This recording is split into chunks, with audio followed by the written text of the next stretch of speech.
Aujourd'hui, je te propose un défi. Réaliser un gâteau incroyablement fondant avec seulement 2 ingrédients. Oui, alors tu as bien entendu, pas de farine, pas d'œuf, pas de beurre et surtout aucun sucre ajouté. On va préparer ensemble un gâteau chocolat poire d'une légèreté absolue. C'est le dessert parfait quand on veut se faire plaisir sainement. On profite de la sucrosité naturelle du fruit et de l'intensité du chocolat pour un résultat qui fond littéralement en bouche. On commence tout de suite avec 250 g de poires. Choisis-les bien mûres et bien sucrées. On les épluche, on les coupe grossièrement et on les verse directement dans le blender.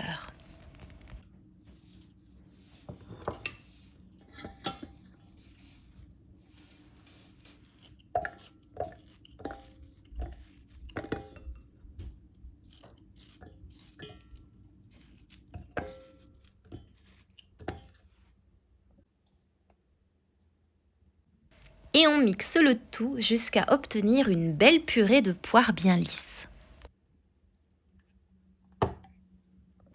Ensuite, on s'occupe du chocolat noir. Prends du 70% de cacao minimum pour avoir une bonne tenue et ce goût intense.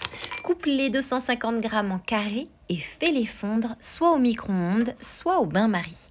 Une fois qu'il est bien brillant, ajoute-le immédiatement à la purée de poire.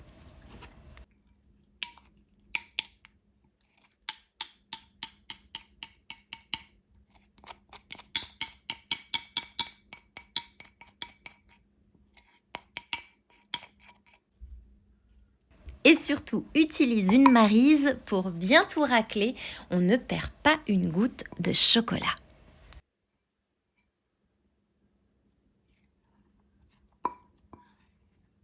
On remet un petit coup de blender rapide, juste quelques secondes, pour que le mélange soit parfaitement homogène et satiné.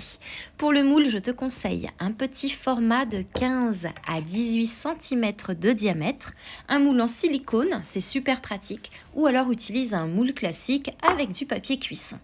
On verse la préparation dedans, on lisse bien la surface et direction le congélateur pendant 1 heure.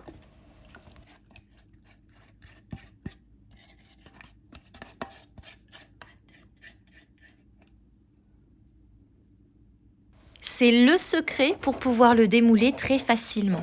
Une fois sorti, dépose-le sur une assiette et laisse-le reprendre ses esprits pendant une bonne demi-heure à température ambiante. Et pour la petite touche finale, c'est complètement facultatif, mais j'ajoute une petite pincée de noisettes concassées sur le dessus. Ça apporte un croquant irrésistible qui contraste avec le crémeux du gâteau. Et voilà, on dirait un gâteau flan ultra crémeux. C'est frais, c'est gourmand et c'est tellement simple à faire. N'hésite pas à laisser un petit like si ma recette t'a plu. Et en attendant moi, il ne me reste plus qu'à te souhaiter une délicieuse dégustation.